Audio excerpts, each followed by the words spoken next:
I'm Helene Refuerzo. I'm the assistant principal at the school. So welcome to tonight's presentation. We're very happy that you were able to make it tonight. Just a few housekeeping. I know you've all scanned the QR code outside, but just in case you still haven't been able to do that, it's on your left. And the one on the right is just a little survey that we would like you to answer at the end of the presentation. So it's just a little bit of information gathering from our part. And so before we start, before that,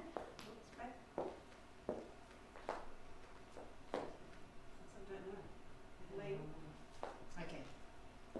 There you go. No, okay.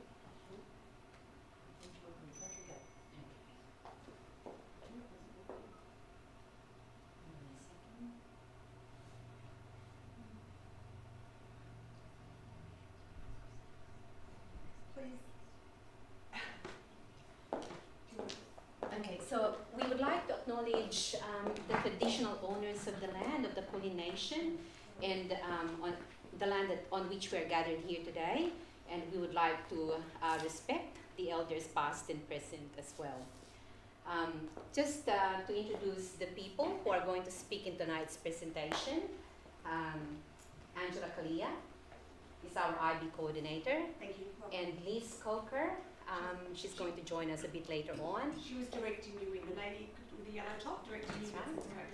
So thank you to Angela and Liz Coker in advance. And so also I'd like to thank Rachel Fernandez, who's operating our live stream today. And thank you, Henry, for setting up everything.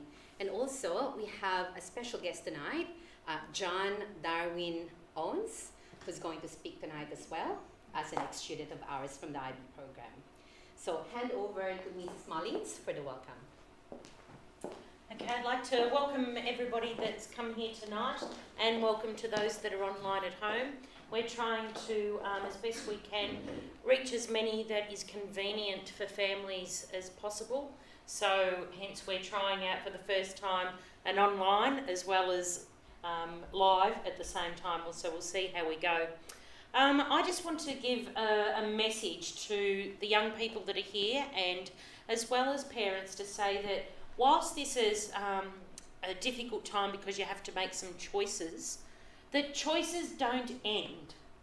So if you get to year 12 and you find that, you know, geez, I wish I had have done this or I wish I had have done that, don't stress about it, okay? Our end product at year 12 helps us get into university or helps us go on to our next pathway. But in this day and age, unlike what the parents in here would have had, where you needed to get a mark, and if you didn't get the mark, you didn't get into where you wanted to go, that's gone. There are so many pathways for students to be able to go into their next lot of learning that if they don't get that magic number, that magic ATAR at the end of year 12, it's not the end of their world. There's ways in. So, and I know as parents we sometimes don't realise that. I've got a 20-year-old and a 22-year-old. Both boys got into university and changed after 1 year of what they got into. They found that there were so many other options once they got there, once they were immersed in that area. So what they didn't realise at school. So it's okay to change your mind. That there are plenty of pathways, and what you choose right now doesn't mean you have to stick to that for the rest of your life. So it's okay to change your mind, because if we think about it, making the choice at 15 or 16 of what you're going to do for the rest of your life, it's, you know, as parents sitting here, that's pretty hard, isn't it? So, you know, I just want to make sure that parents know that that number at the end, support your kids, all right? It's got to be something that they want to do.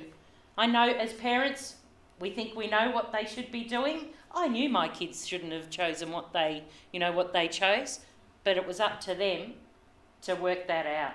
So I just encourage you to support your young people to make the choices for them, because then it's going to be their best choice. They'll always want to do and make mum and dad proud. So, but, you know, trust them, because they are old enough to make their own decisions. and they're old enough to change their mind when they go along, and that's okay. So they just need our support. And I think IB is one of those things where there is lots of choice. There is lots of decision making for young people to make and to determine their own pathway.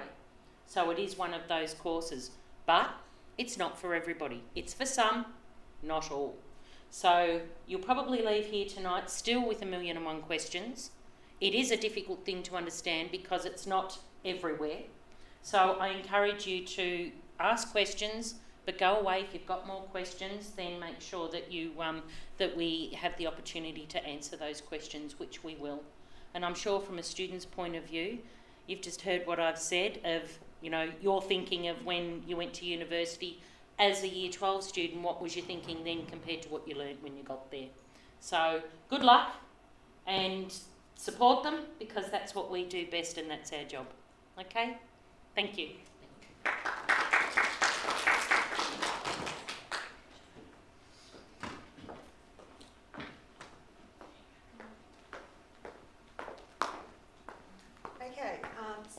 Tonight we're going to talk to a range of people who are online who are here. We're talking to people, students from Year 9 and students in Year 10 wanting to get into the program.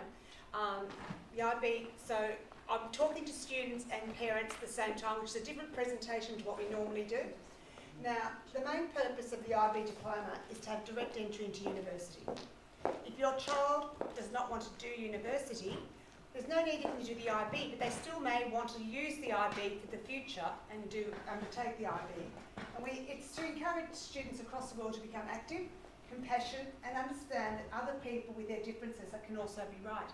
The program that's offered at Werribee Secondary College in the IB is the same program that's offered in India, the same program that's offered in Canada, the same program that's offered at Geelong Grammar or Wesley.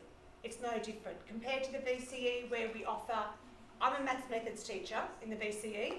If I went to Sydney, I'd be using a different set of books. The VCE and the Victorian Institute is different. The idea of the IB is it's the same program wherever I travel, but it's mainly taught in English, English, French and Spanish. So just letting you know, but there's more countries taking on in their own languages now. Okay, thank you. Okay, through the IB, students are given a unique opportunity because they develop strong academic, social and emotional characteristics. It is a rigorous academic program. There's no denying that. Students become well-rounded and with an increased understanding of different languages, cultures and globally significant ideas and issues, because students have to undertake a second language. They can undertake that at a beginning level or at a more advanced level. And through the choice of texts, the choice of subject areas, concepts from all over the world are discussed. So it's not limited to one culture, one experience, it's worldwide. That's just a given within the program. Okay, I'll let you read that for yourself. You may or may not find that interesting, but it's out of an article.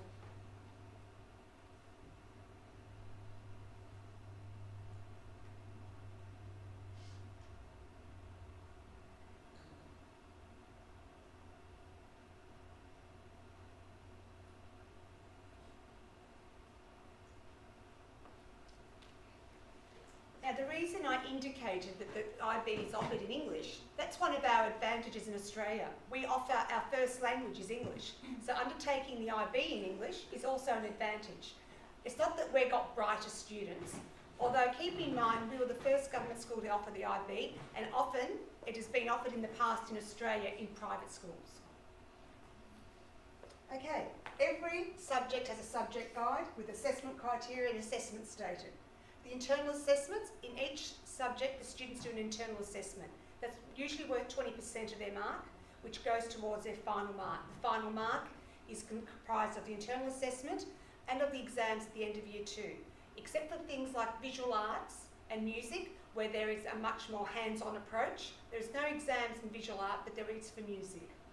The internal exams throughout Year 11 and 12, as are VCE exams, but the exams that count, the ones that are consistent around the Southern Hemisphere, are in the end of second year. And they're the same exams, quality exams, all around the Southern Hemisphere, similar to when they have the May exams all around the Northern Hemisphere. Now, this is important. I don't know, some of you may have students that have gone through VC or may not. In our school, students can change from the IB in Year 11 to the VCE if they find it's too rigorous and be credited, but they can't go the other way. You might want to take that into consideration. Your students may want to take the IB, complete the semester or complete the year and may change their mind. They will be credited, but they cannot start in VCE and then go the IB. Okay, six subjects are taken from the students in Year 11 and 12, the same subjects. What they choose in Year 11, they continue to Year 12, and 3 are studied at a higher level and 3 are studied at a standard level.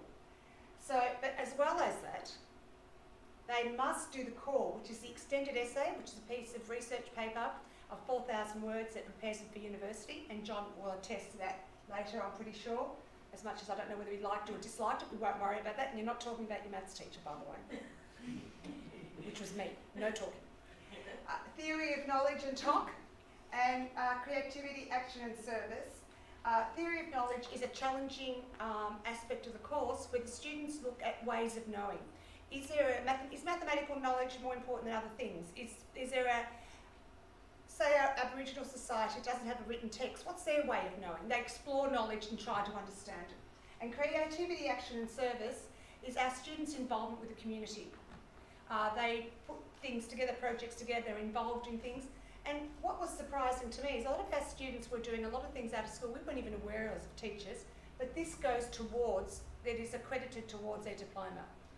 And also, the total score is out of 45 points. The IB has 6 subjects they do. They're each marked out of 7. And then you've got 3 marks that come from the extended essay and TOC that go towards their 45. In Australia, we convert that to an ATAR score. You may or may not be aware of that. An ATAR score is a way of putting marks together that equalises the values of the courses in different states of Australia. So that they come together, they're put together, mixed up, magic, and they come up with a score so that all universities in Australia understand where they're coming from. In Australia, we convert our 45 points to an ATAR score for the universities, but nowhere else in the world does that.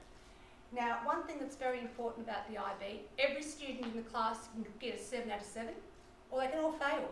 It's not ranked. VCE is ranked. There is a certain number of students that are ordered from top to bottom ranked. In the IB, the students are marked against criteria. They know what the criteria is. They can all get very good marks, or they can all get nothing.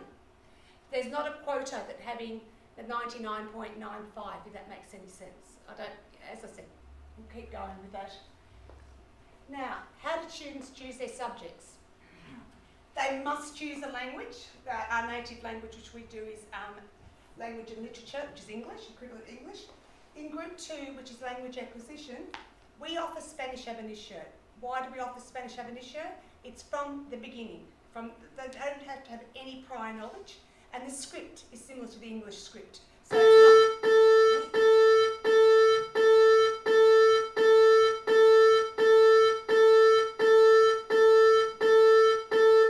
it's not a fire alarm, they're locking the gates. It's for us teachers to get out of here, we don't want our cars locked in.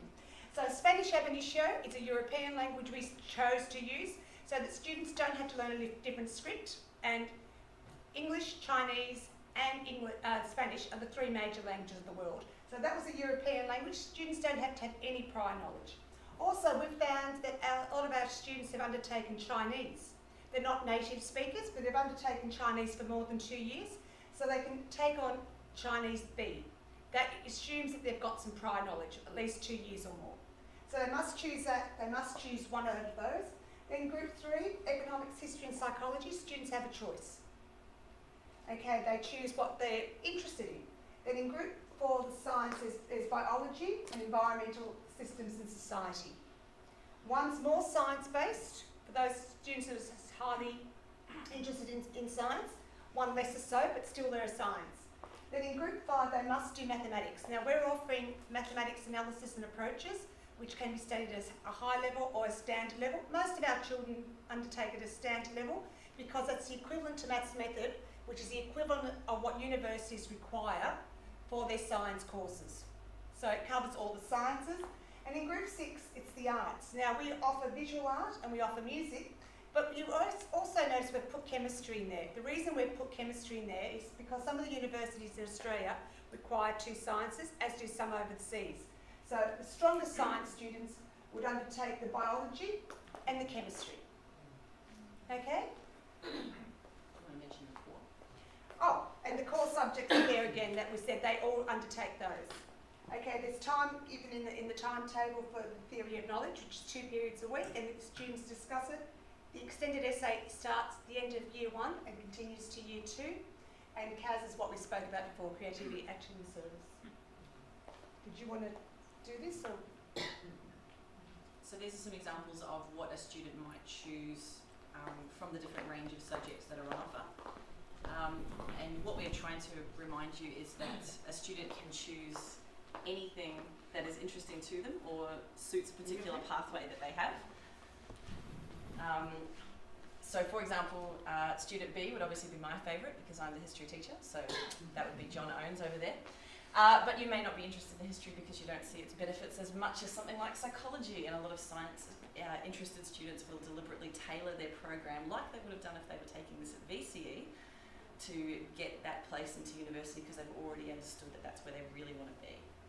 But as you can see, there are a lot of different options for what a student could choose now. It wasn't always the way in the IB when we first offered it 8 years ago, but now it's a lot more popular and well understood that it's not just rigorous, it's also amazing in other ways. So we've got a lot more to offer this year, okay? So the IB offers a broad selection of subjects to prepare students for any course actually, and we've got some examples here of past students and their results. We don't have names attached to them, but you can at least see their scores and what they ended up studying at university.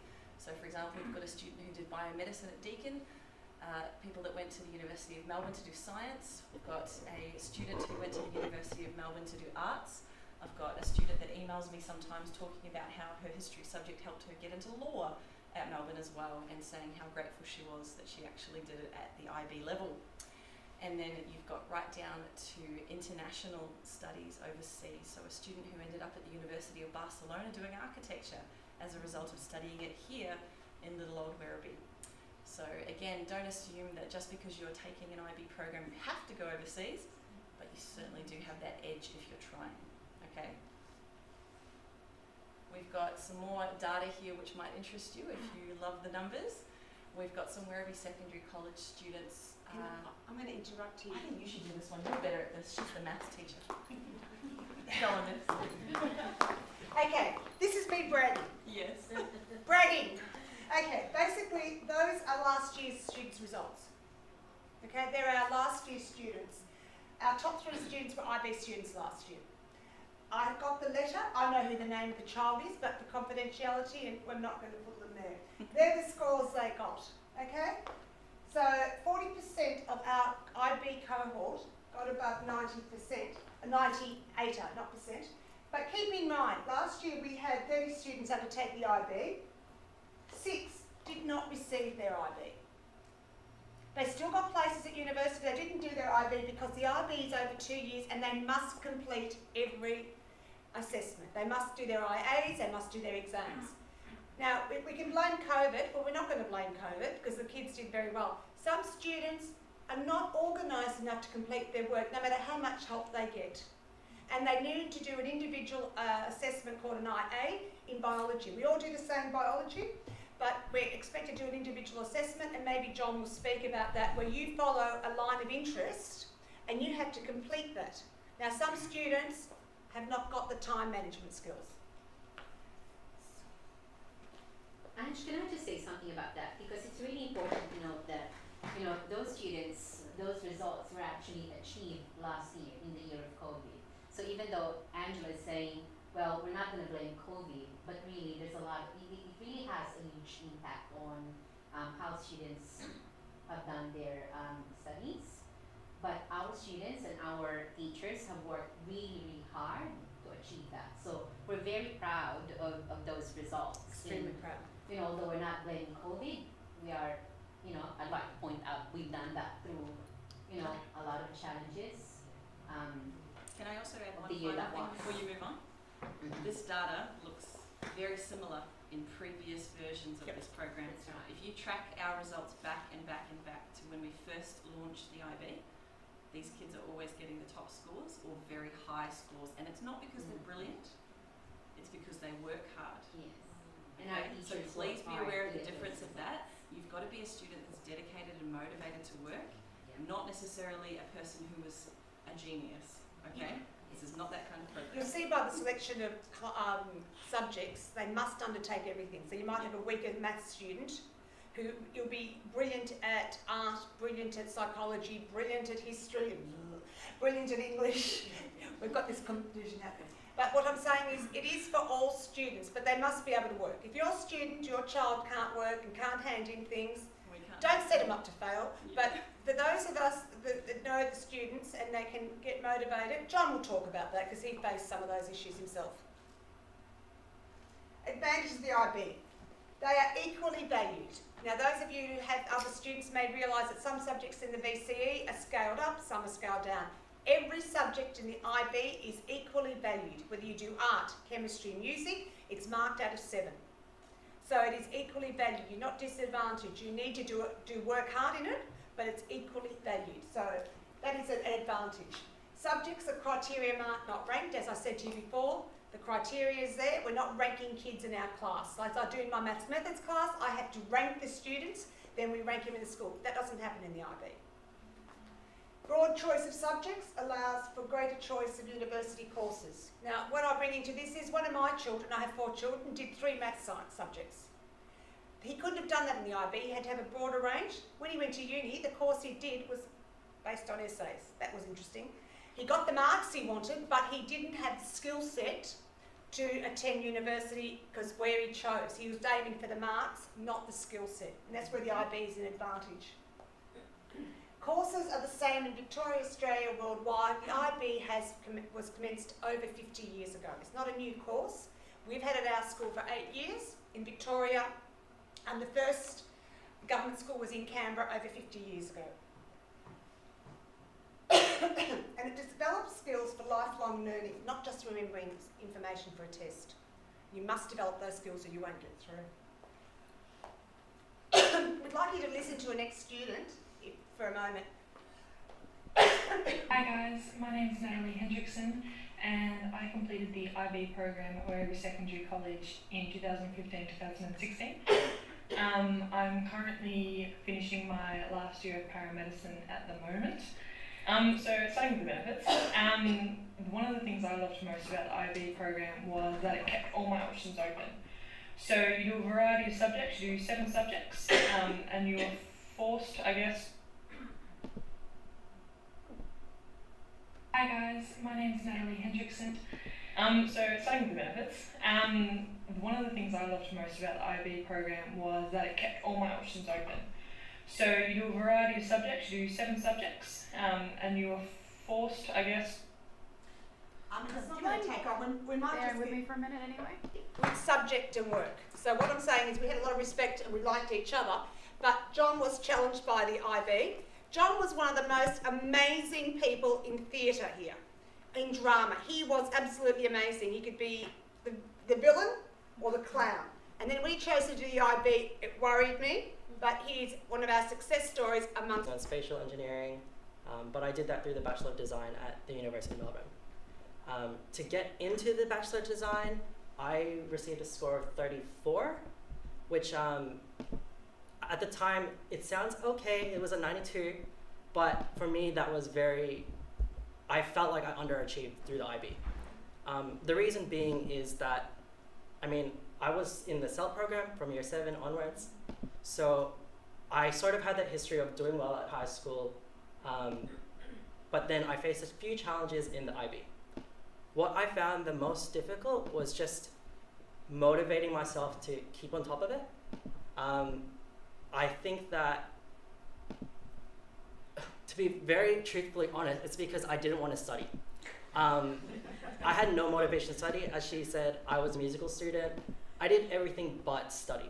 So that meant I was doing piano lessons outside of school, guitar lessons, I was singing in choirs outside of school, I was the vice captain of the school at the time. I ended up leading my own musical ensemble, and so that's where my passions were. It was not the studies, it was doing the fun stuff, which to this day I'm still like that. I prefer to do the fun stuff, but I am better at studying now. So, yeah, I guess what topic would you like to Okay, may I cover? ask a question? Yes. Okay, we say to students, now I've not done the IB, that Yep. IB is really good preparation for university, and that's what Natalie was going to lead Yep. to. Did it prepare for university? How did it prepare for university? And compare that with students who didn't do it, that you were in classes with. Yeah, so I guess the main thing that comes out of the IB experience and directly translates to university is just, at university, no one is holding your hand to do work. A lot of that is self-guided, initiated learning. So being able to track your own progress is something that is very critical in both IB and university. Along with that is, as Ms. Callea has mentioned, there's IAs where you are picking your own research topics and exploring your interests. I found that at a university level, having to write those essays, develop those research questions, following through with a research methodology, it was a very seamless transition into me at university because I already had that experience. For context, I might not sound like that great of a student based off that 92, but I am graduating with like a first class honors.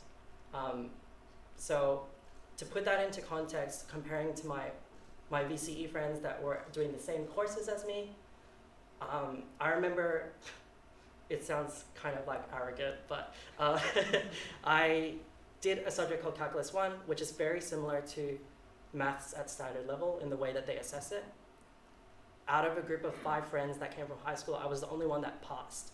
That because of the fact that it was the fact that I had more experience with those types of questions that they ask at university, but also just the fact that I was much more aware of what my limitations in self-guided studies were.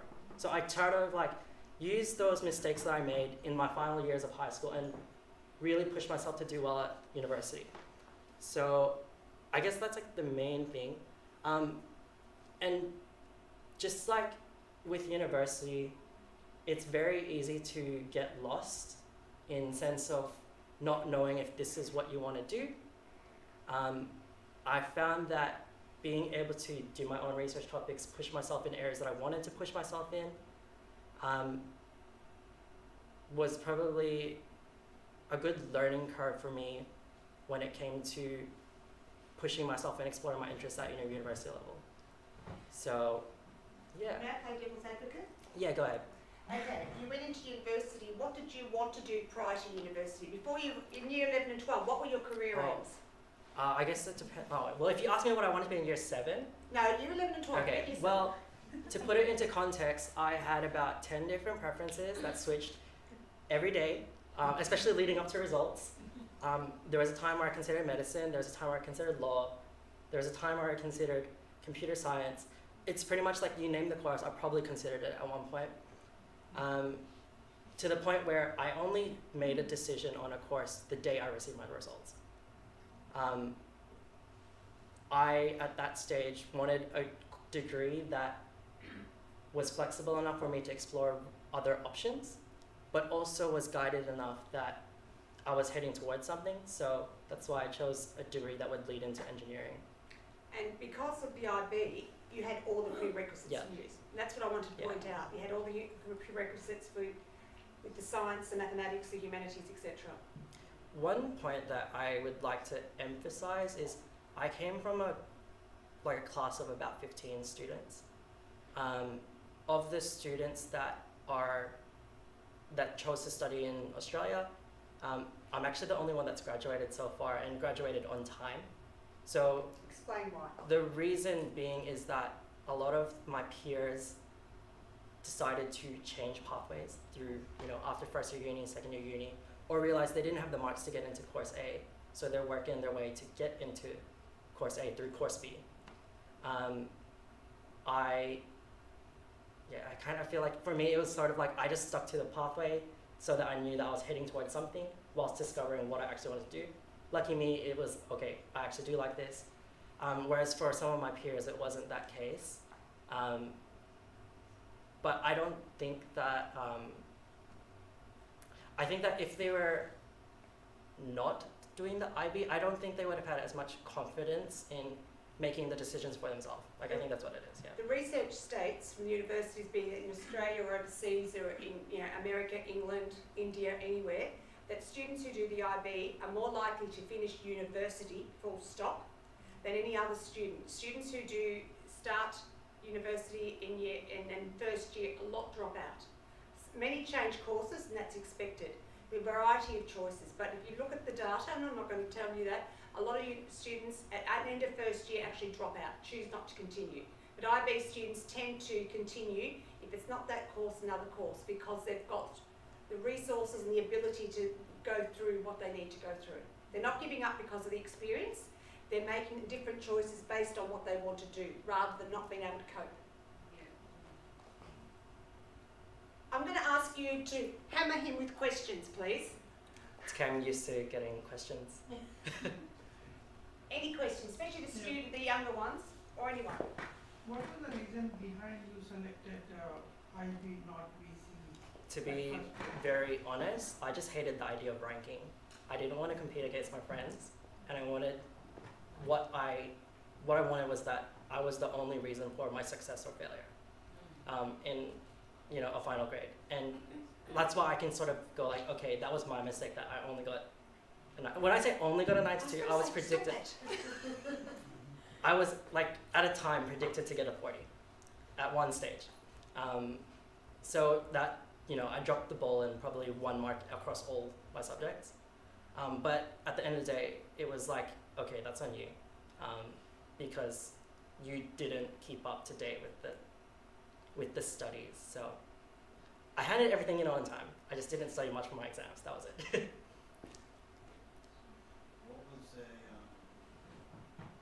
What's the number of hours you put aside per day for studies for IBs? What did you put away and what did other kids do, maybe was the question. Do you want the honest answer? I mean, excluding like the assignments, because I'm deadline oriented, so I would always do that last minute. I honestly was probably doing 1 hour study a day. Like, that's how little I studied. Not saying that you could replicate that, not every student's capable of that. Some of my peers were studying for 3 to 4 hours a day and they got the results, so like 3 to 4 beyond school. I was more focused on my extracurriculars, and that's where my efforts and energy went into. But yeah, not all students can replicate that. He's a very bright boy. He's a very bright boy. But from a teacher's perspective, what's your expectation of students in the IB program? We expect all of our senior students, I teach in both, to be studying in year 11 and 12, 2.5 to 3 hours a night. So that equates to usually about 15 hours a week. And we actually tell them if they're not prepared to do that, they're not going to get the results. I mean, I know as a student I had to study a lot more than that. John is a very intelligent young man. The fact that he got through that, if I'd known that, I would have killed him at the time. Most students, good students, not exceptionally bright students, good students would have to put 3 hours a night, and that would be have a study plan where they are saying on Monday I'm going to do 45 minutes of English and 3/4 an hour maths and biology. Tuesday I'm going to do this, and regardless of what homework they have, they study. It's a continual revision and application, and they do. The top students are doing that. They're not the most intelligent students. They are the students who are prepared to put the work in and work with their teachers and take on the feedback. Which is no different to the VCE. Yeah. That expectation, as Ms. Yes. Callea said, is the same for VC students across all of Victoria. Can I just ask a question? In terms of workload, because you would have had friends that were doing the VCE, did you find that they were doing more or you were doing more, or was it? I guess, like, what I found is that it was a very different ballpark that we were playing in. Some of the year 10 students here might realize like they're already doing VCE subjects, so there's more of an emphasis on SACs or like internal assessments throughout the degree. IB is very, it's very heavy towards the end, especially with the exams. I think I had about 15 exams across my 6 subjects, and that was all at the very end of 2 years, weighted 60-70% of my overall grade, and it's assessing 2 years worth of knowledge, whereas VCE is sort of just one, although the foundation stuff does help. So in that sense, it was a very different ballpark. Hence why I didn't do well, because I sort of gave up at the end.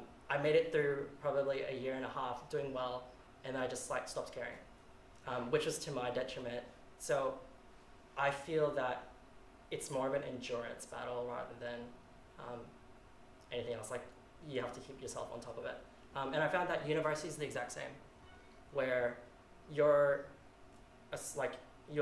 final projects and your final exams are weighted 60-70% of your uni grade, and you're getting assessed for 12 weeks of content in a very quick manner.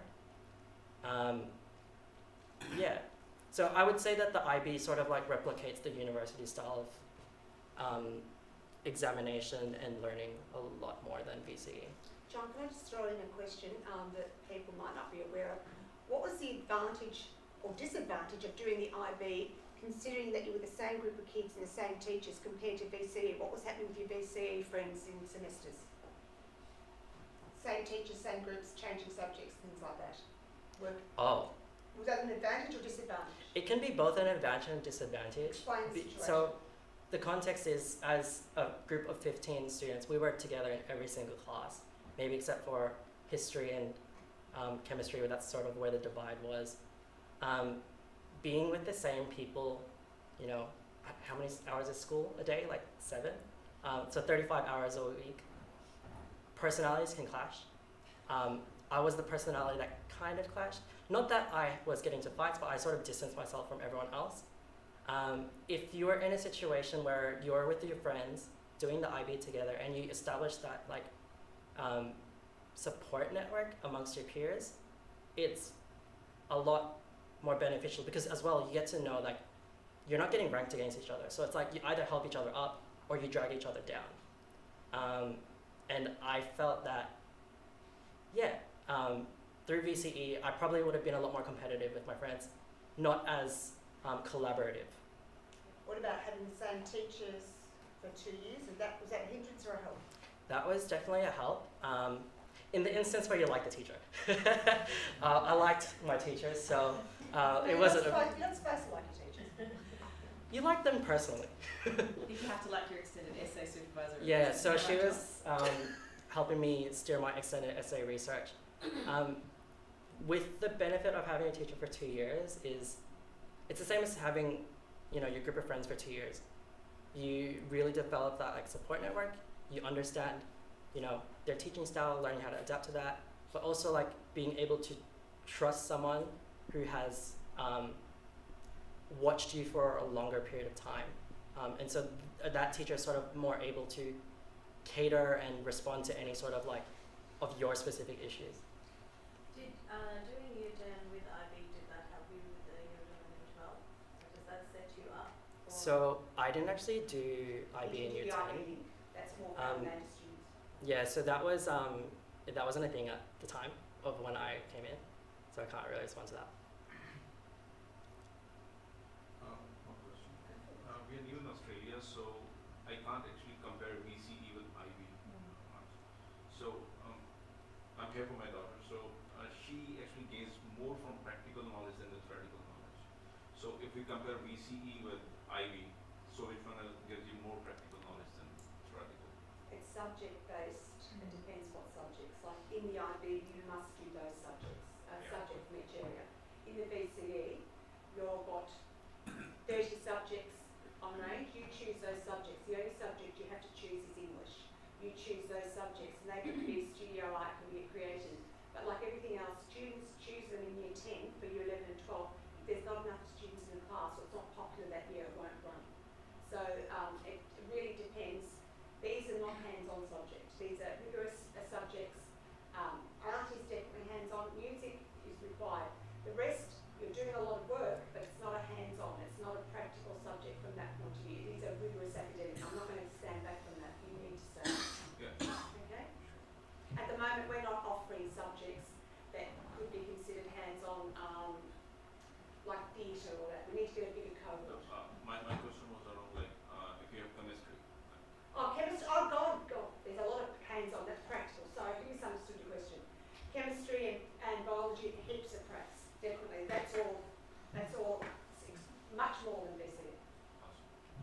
guess like with that, like you have to develop your own practical, and I don't think you get the same. I mean, I can't speak too much on VCE, but you don't get to do that as much. Like guide your own research. Like I don't remember what my research topic was. It was something about like enzymes and like fermentation. But I wouldn't have the option to pick my own research topic in VCE biology. In VCE, like I'm teaching maths methods. In VCE students, we have content, we teach content, we test, we make experiments, done. In the IB, they do the content, then they've got to explore that content from their area of interest. Still knowing all the knowledge, they've got to take it on board. So it is more hands-on in that way for chemistry and for biology and all the other subjects. But it's your area of interest. So it's, while it looks like it's a few subjects, it's actually in each subject it's quite, some of the things the students have studied, I wish I knew what they meant, they are amazing. With the bread. Oh, So that story. That's a no, I'm not telling you, you tell it. Go.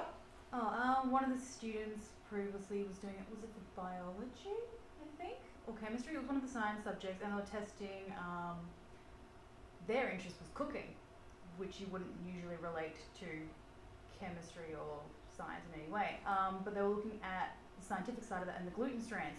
So they tested the amount of gluten strands and gluten formed within bread based upon the time that they've kneaded the bread dough. And then they made, I don't know how many, 20 loaves of bread or something like that. And then brought them in and everybody got to have some bread. So that was their interpretation and their passion followed within the IB context of the subject. So, and then he went on to be a pastry chef? He did a year as pastry chef, then he went off and did something. He got a score of something like 96. But what I'm saying is the IB seems very rigid in its subject choice, but it's actually quite expansive. The students surprised me with what they come up with. Yeah. I think what's good to note there is what you already said, Angela, the difference between VCE and IB is that IB is more towards the inquiry-based learning. So that's the main difference. They're allowed to explore, they're allowed to discover. Whereas VCE is a very rigorous academic content-based studies. IB allows you to explore, allows you to discover things through that inquiry concepts-based learning.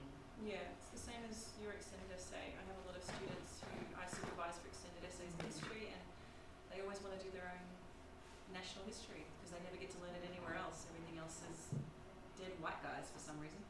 So this gives them the option to study what they actually care about, unless you're lucky enough to be a white guy. That's exactly what I did. I That's right. You did roasted something. that history of colonialism. So, Their study, their quality of their study, I'm in awe of. Every year when we present them their extended essays, I can't even pronounce what they've done. I really am. I am in awe of what they've done and their oral presentations. They do oral presentations in talk and everything else. And I stand there and I just think, what did we do right to have such learned young men and women who can speak, know and understand to people? I'm not able to do that because I wasn't given that opportunity. But it is not for everybody. And I guess, you pointed out one more thing, John, earlier. You said that it allows you to be collaborative with other, with your classmates because of the fact that it's criterion-based. So you're not competing in a rank. So it actually encourages students to collaborate and work with each other and discover things together.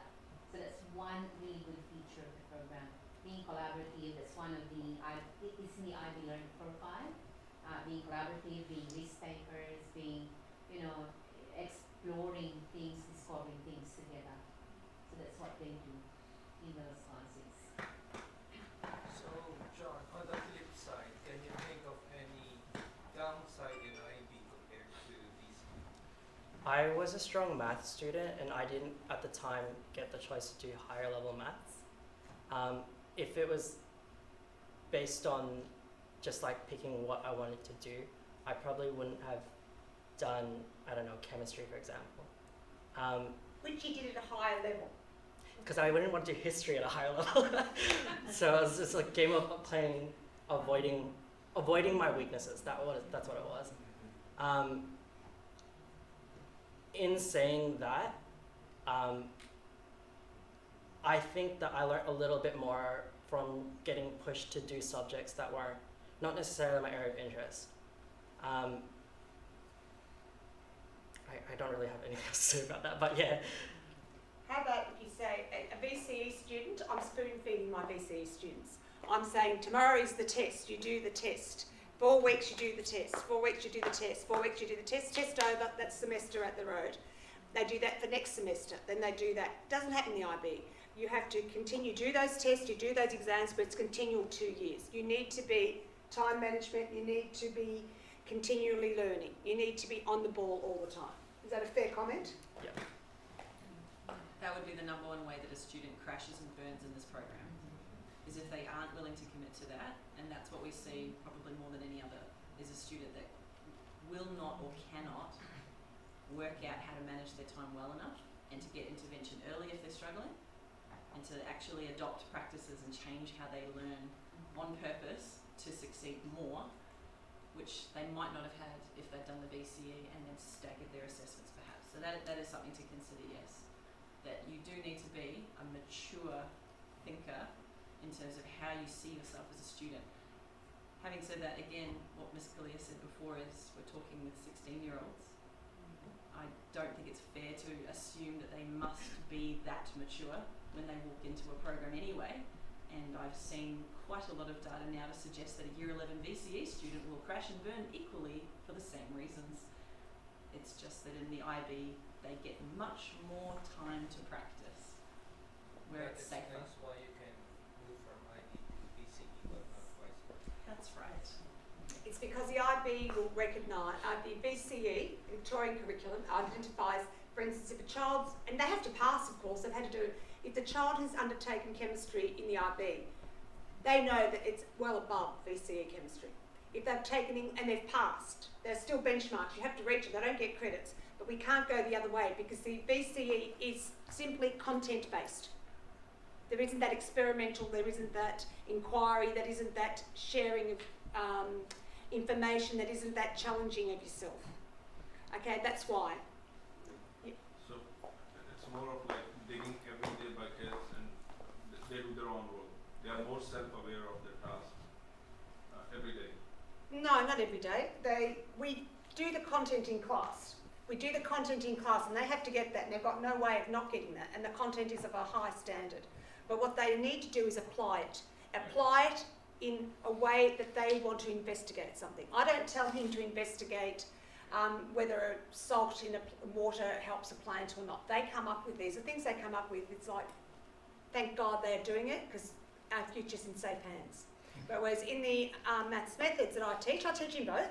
I teach this topic, we do a test. I teach this topic, we do an application task. I teach this topic, we do a SAC.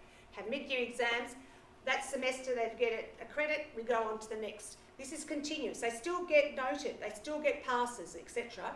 But in the IB, they've done more than just the content.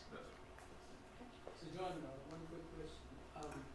In your process in the cycle of your 2 years that you were here in your IB, was there any point in time that you needed some kind of a support mechanism where you thought that you were getting burned, you had to be got back into track? How was the support mechanism of the school to support you in that kind of instance? Is there any examples? I'm probably not the best person to ask because from a time frame perspective, it's probably about sem 2 of second year. Did I ask for help? No. Yes, you did. Did I? Why? You spoke to me. Oh, okay. Sorry. Yes. I don't remember that. There are lots. But you're of constantly reasons. monitored. Yeah, I was constantly monitored, so I wasn't like, I mean, I did still pass, and I still got a relatively good score. It was just. You got an amazing score. Stop that. I'm They myself. I'm my biggest, I'm my own critic. Okay, so, students yeah. are constantly monitored. He'll Yeah. know that I came up to him a few times and said, yep, what are you doing, mate? This is not up to you, what are you doing? And then there were times you backed off. We do have well-being.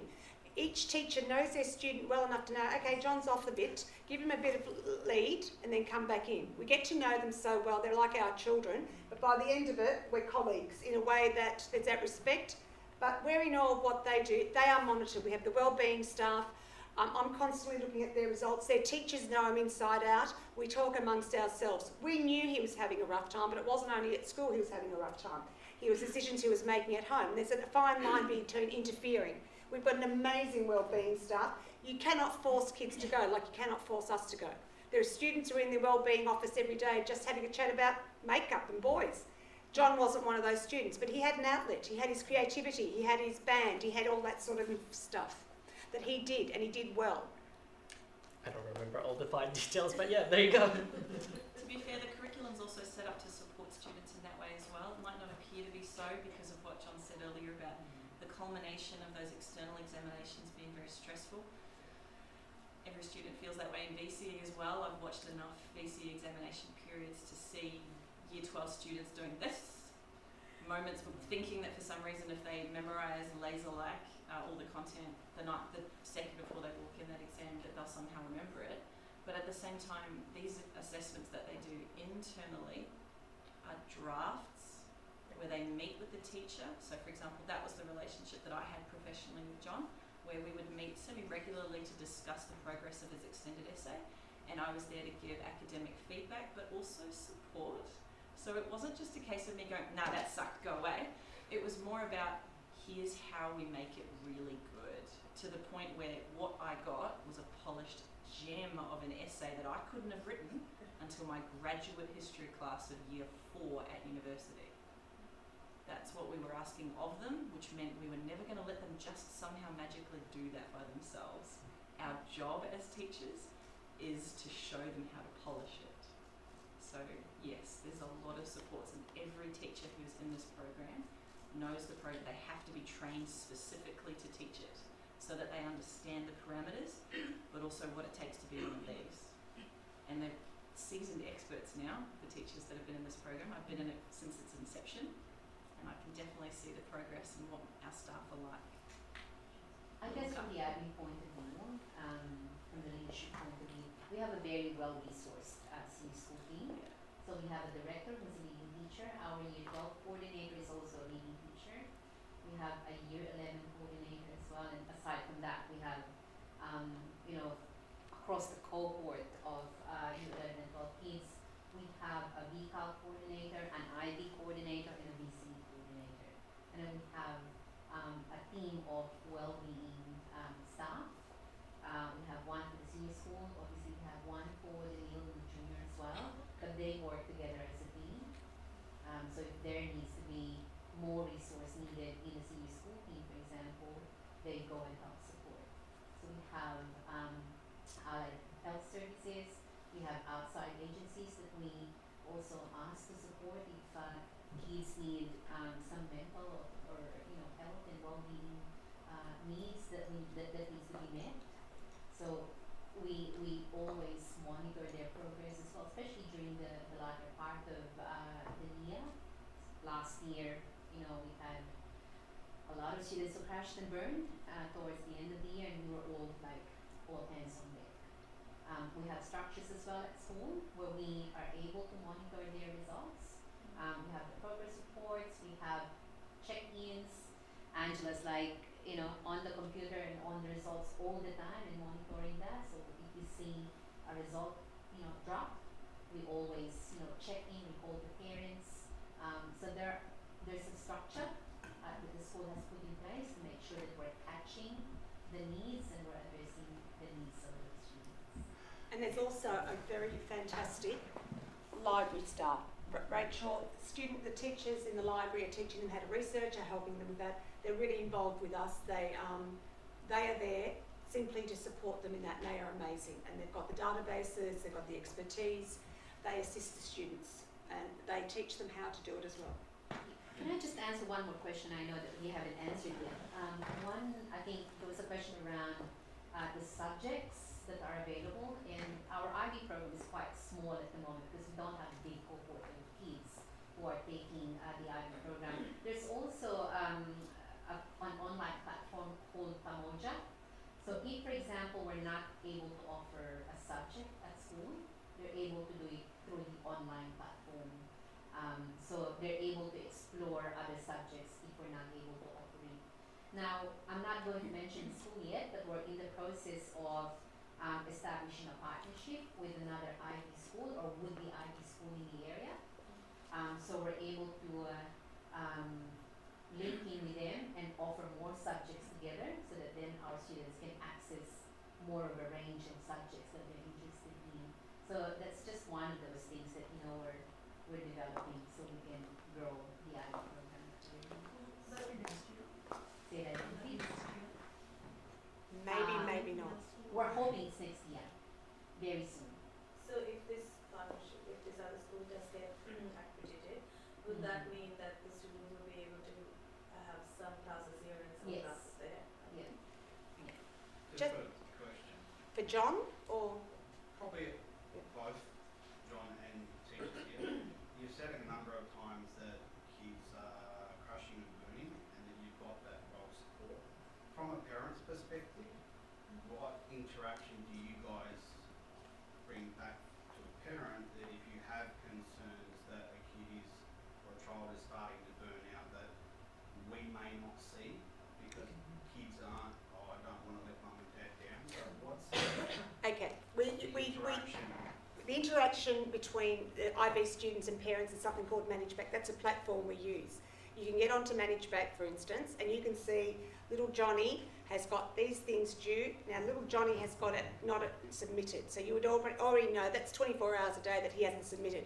On that platform, you can see what work's due. So that's a basic, you can see his marks. But the thing is, if I know little Johnny is not well or something, occasionally you pick up the phone to mum and say, look, John's been off a bit. Is there something I should know? Now, you've also got to be aware that some parents don't want to be notified by teachers because there might be more happening. So we tread carefully. But if it's simply an academic thing, I'd say, look, I'm concerned about John, whatever. But usually the relationship between the student and teacher, you'd be surprised how honest the students are with us. By that stage, they're young adults, and often, I think at one stage John had other issues happening at home, but he was in no way in anything that he was going to do anything silly. So we allowed him to go and make his music ensemble and say to him, when are you going to hand in your maths? And things like that. But John was on task and we'd have those open conversations, but you don't want to push too many buttons because there's still that fine line. But parents are the first line of call because you guys, you at home have more to do with your child. If you at home are not supporting them, it doesn't matter what we do. In the reality, Have no issues with that. No, but what I'm saying, there are some things when they go to wellbeing, like I might suggest John go to wellbeing. The wellbeing team will have a conversation with John, and it might be something that John does not want disclosed, depending on the age of John. If it's something quite confidential, or they might not be in touch with the parents, but more likely than not, 95% of the times, those wellbeing people are on the phone saying, look, John's worried about the breakup with little Freddie, or whatever, or John's really concerned that grandma's not well or mum's not well. You know, those real life concerns that students come across. Like we had one child last year that hadn't seen mum all year. She was here in COVID with a friend's place because mum had gone overseas. So we're counselling her by going there, ringing her up, talking to her, but then she didn't want that attention, so you back off. It's a very fine line, but the support is there. Look, I'm well aware of the time, and there's people online.